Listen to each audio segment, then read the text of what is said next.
สังสารวัฏวังวนแห่งภพทุกๆชีวิตต่างต้องเวียนว่ายตายเกิดวกวนอยู่ในวังวนแห่งนี้อย่างไม่อาจปฏิเสธได้สัตว์โลกที่ทำกรรมชั่วจิตใจหมองมัวด้วยบาปอกุศลย่อมส่งผลให้บังเกิดในทุกขติมีอบายภูมิสี่อาทินรกภูมิขุมต่างๆที่สุดสยดสยองเราร้อนรุนแรงเจ็บปวดทรมานเนิ่นนานดุจการหยุดนิ่ง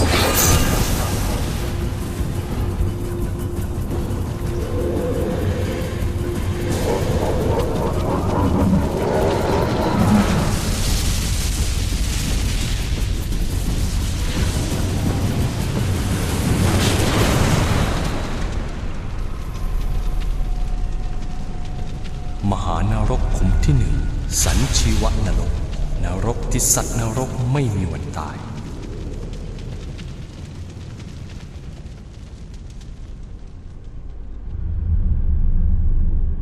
วิบากกรรมฆ่าหมูในมหานรกขุมหนึ่งตอนที่หนึ่ง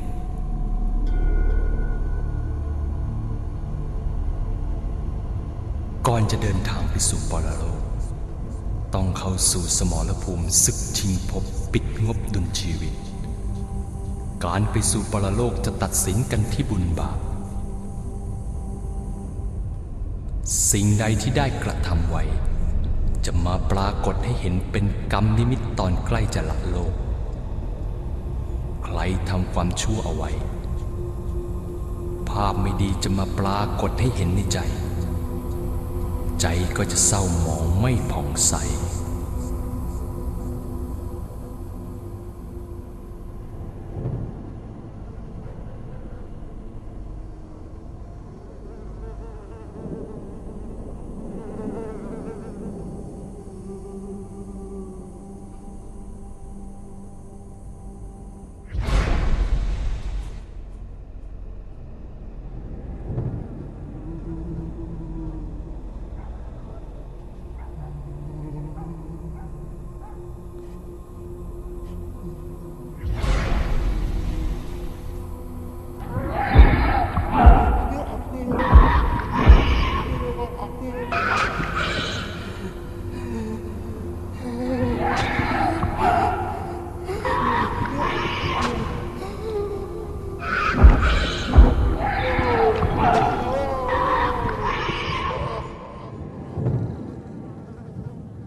เมื่อหมองหนักเข้าใจจะมืดดำสนิทจนเกิดคตินิมิตเป็นดวงสีด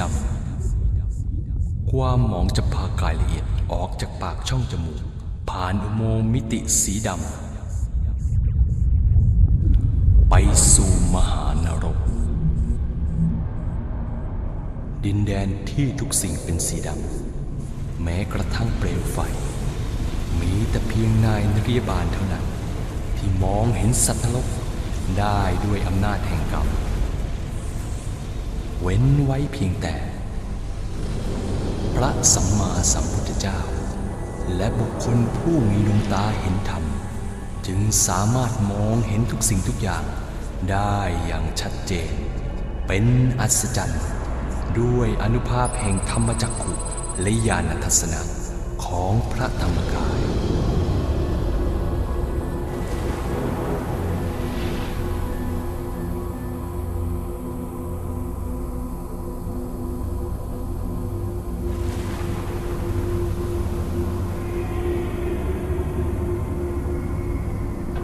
ในสันชีวนรก